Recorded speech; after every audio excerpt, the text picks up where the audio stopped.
टूनी नाम की एक चिड़िया थी जो बहुत छोटी सी थी लेकिन बहुत परिश्रमी थी।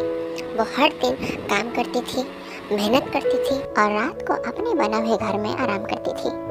एक दिन किसी ने उसके दरवाजे पर दस्तक दिया तो टूनी ने सोचा जाके देखती हूँ कि कौन है।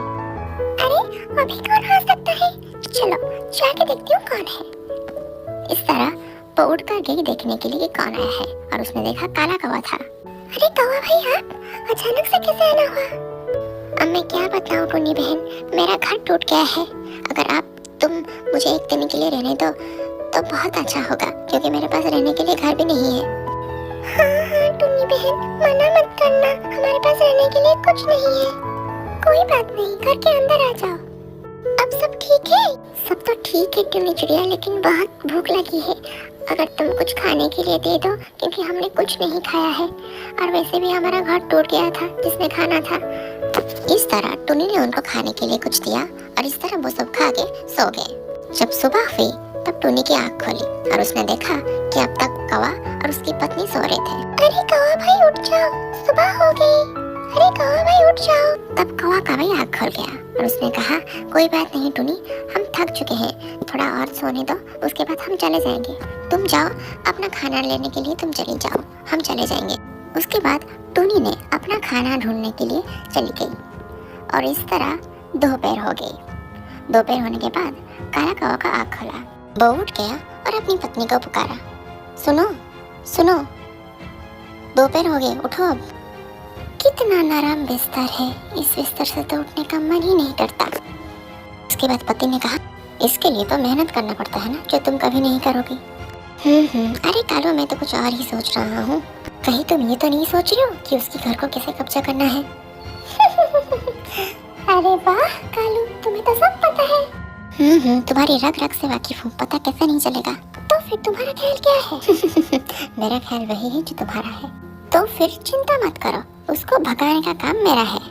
सोने के लिए नरम बिस्तर और खाने के लिए भरपूर खाना, दोनों को देखकर वो दोनों तो पागल ही जैसी हो गई। शाम को टूनी चिड़िया ने अपने घर पर जब लौट के देखा तो दरवाजा बंद था। उसने दरवाजा खटखटाया। अरे शायद वो आ गई, अब हम क्या करेंगे? अरे आप चिंता मत कीजिए, उसको तो मैं देखती हूँ। क्यों आके परेशान कर रही हो इधर? तुम्हारा कोई काम नहीं है क्या चिड़िया? जाओ इधर से। कौवे की बात सुनकर टूनी का तो दिमाग ही खराब हो गया। गौरी, कैसी बातें कर रही हो? मेरे घर को अपने घर बता रही हो क्या? ये मेरा घर है और मेरे घर से निकल जाओ। गौरी ऐसे मत करो गौरी, बाहर बहुत ठंड है, मुझे प्लीज अंदर आने दो। प्लीज ऐसे मत करो मेरे साथ। फालतू बात मत करो, जल्दी से निकलो यहाँ से। तुम ऐसा कैसे कर सकती हो गौरी? उल्टा मैंने तुम्हें रहने के लिए जगह दिया और उसके बाद तुम मेरे साथ ऐसा कर रहे हो? तुम्हें शर्म नहीं आती गौरी ऐसा करते हुए? लेकिन गौरी ने उसकी एक नहीं सुनी। अपना उदास चेहरा लेकर टूनी वहाँ से चली गई। अपनी दुखी मन के साथ उड़ते उड़ते टूनी आकर एक जगह पर बैठ गई। अब अंदर ही अंदर सोच रही थी, अब मैं करूँ तो क्या करूँ, मेरा घर ही मेरे पास नहीं है। अचानक से वहाँ पर पड़ा तरबूज ने बोलने लगा, अरे टूनी क्या हुआ? जो जो टूनी के साथ हुआ था उसने सब विस्तार रूप में तरबूज को बताया कि किस तरह कौवे ने उसकी घर छीन लिया। मेरे पास इस समस्या का एक समाधान है। कैसा समाधान तरबूज भैया? अगर कुछ है जल्दी से मुझे बताओ। ये जो मेरे साइड में तरबूज पड़ा हुआ है उसके अंदर तुम रह सकती हो। लेकिन तरबूज के अंदर कैसे रहूं? चिंता मत करो, ये तरबूज अंदर से खोखला है। तुम थोड़ा सा अपना चोंच मारने के बाद ये तरबूज खुल जाएगा और तुम रह सकती हो। मेरे पास तो कोई दूसरा उपाय है ही नहीं, तो मुझे तो यही माननी पड़ेगी। चलो देखती हूँ। जब टूनी ने अपना चोंच मारा तब अंदर एक बहुत ही खूबसूरत और मुलायम सोने के लिए बिस्तर था।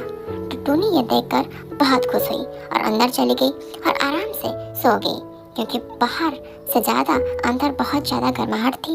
रात भर आराम से सोने के बाद जब सुबह हुई तो टूनी की आँख खोली और वो चली गई उठकर अपना खाना लाने के लिए।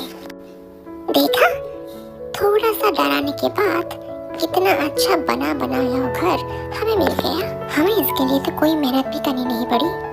देखा मेरा कमाल। हाँ, कब्जा करने में तो तुम माहिर हो, इसमें तो तुम्हें कोई भी नहीं हरा सकता। अब ये छोड़ो, अब खाने के बारे में सोचो, क्योंकि सारा खाना तो तुमने खाकर खत्म कर दिया है। अब क्या खाएंगे? देखो खालू, मेरे खाने के ऊपर नजर मत डालो, ठीक है? वैसे भी मैं बहुत पतली हो चुकी हूँ। ठीक है, अब चलो खाना लाते हैं। अरे कालू, ये क्या?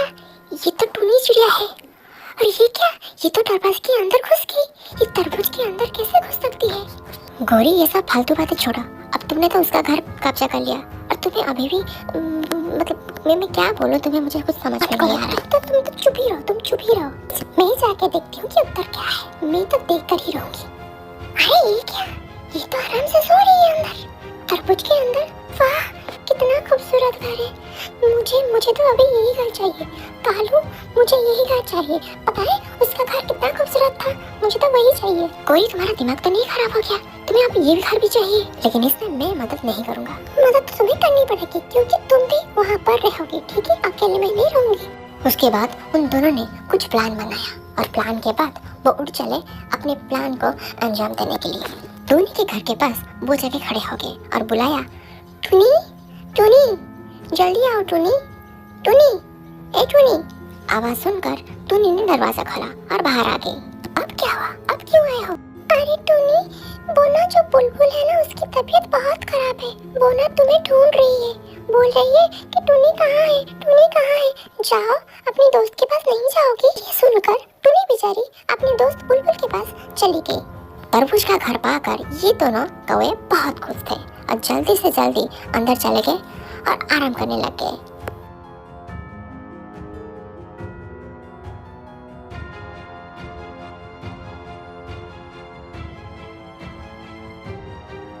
और इधर टोनी ने उठकर आके अपने बुलबुल के पास पहुंची और उसको पूछी, अरे बुलबुल, तुम्हारी तबीयत अब कैसी है? मैं तो ठीक हूँ, मुझे क्या हुआ है? मुझे तो कुछ नहीं हुआ है, लेकिन तुम ऐसा क्यों पूछ रही हो? मुझे लगता है अब कौवे ने मुझे फिर से बेवकूफ बनाया है। चलो मैं चलती हूँ और बाद में तुम्हें सब कुछ बताती हूँ, ठीक है? ठीक है। टोनी वहाँ से उठकर आ गई और अपने घर के पास आकर देखी कि वो दोनों कौवे आराम कर रहे थे। कौवा, कौवा, जल्दी से दरवाजा खोल। कौवा, तुम्हारी हिम्मत कैसे हुई मेरे घर फिर से लेने के लिए? तुम्हें शर्म नहीं आती? दूसरों का घर कब्जा करने में शर्म कैसी? और वैसे भी तुम्हारा पुराना खाली है, तो जाओ उधर रह लो। ये सुनकर टूनी उठकर अपने पुराने घर के पास आ गई। देखा कालू, मैंने उसको किस तरह भगाया। भगाने में तो तुम माहिर हो, ये तो मुझे पता ही है। तुम्हें और क्या आता है? लेकिन उसने कुछ बोला क्यों नहीं? मुझे तो ऐसा लगता है कि कुछ ना कुछ तो पक्का होने वाला है कालू। और सचमुच उस दिन बारिश होने लग गई, जोर से बारिश हुआ और पूरा एरिया बारिश के पानी से भर गया। इधर अपने पुराने घर में टूनी चिड़िया बारिश का मजा ले रही थी, लेकिन उधर ज्यादा बारिश के कारण पूरा का पूरा पानी तरबूज घर के अंदर घुस गया और बेचारे काले कौवे और उसकी पत्नी दोनों ही परेशान में आ गई। बुलाया सबको लेकिन सुना कोई नहीं और उसके बाद उन दोनों का अंत हो गया। इस कहानी से हमें यही शिक्षा मिलती है कि हमको दूसरे लोगों को परेशानी में नहीं डालना है, वरना उसका दंड सिर्फ और सिर्फ हमें ही मिलेगा। बहुत समय पहले की बात है कि एक गांव में एक किसान रहता था। वो बहुत ही अच्छा किसान था और खेती से ही अपने परिवार का भरण करता था। समय बीतता गया और एक दिन की बात है कि तूफान जोर से आया और उसकी सारी फसल को नष्ट कर दिया। वो बहुत ही दुखी हुआ और मन ही मन सोचने लगा कि मेरा और मेरे परिवार का क्या होगा। कुछ दिन मौन रहने के बाद उसको एक उपाय सूझा। उसने मन बनाया कि भगवान को एक लेटर लिखेगा और अपनी फसल की दशा उसमें लिखेगा। पूरा दिन सोचने के बाद उसने भगवान को एक लेटर लिखा। पत्र लिखने के बाद वो पास ही एक पोस्ट ऑफिस में पोस्ट करके आ गया।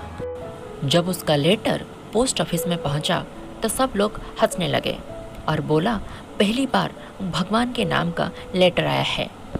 लेकिन कुछ टाइम बाद जब एक क्लर्क ने उस लेटर को पढ़ना स्टार्ट किया तो उसमें किसान ने अपनी पूरी दशा को बता रखा था। लेटर पढ़ने के बाद सब लोगों की आंखों में आंसू आ गया और सब लोगों ने किसान की हेल्प करने की सोचने लगे। कुछ टाइम मीटिंग करने के बाद सब लोगों ने अपनी सैलरी का कुछ हिस्सा किसान को देने को राजी हो गए। किसान ने भगवान से 3000 रुपये मांगा था, लेकिन सब मिलकर पोस्ट ऑफिस वालों ने 2000 ही उसको भेजा। सारे पोस्ट ऑफिस वाले बहुत ही खुश थे कि उन लोगों ने उस किसान की मदद की। कुछ टाइम बाद जब किसान को वो लेटर मिला जिसमें 2000 रुपये थे, तब वो बहुत ही खुश हुआ और भगवान को धन्यवाद दिया और साथ में ये भी कहा, हे भगवान, अगली बार आप पोस्ट ऑफिस से डायरेक्ट पैसा मत देना, ये पोस्ट ऑफिस वाले चोर हैं। मुझको पता है कि आपने मुझको पूरा पैसा दिया था, लेकिन ये पोस्ट ऑफिस वाले ने चुरा लिया होगा, क्योंकि यही बेईमानी की झुंड।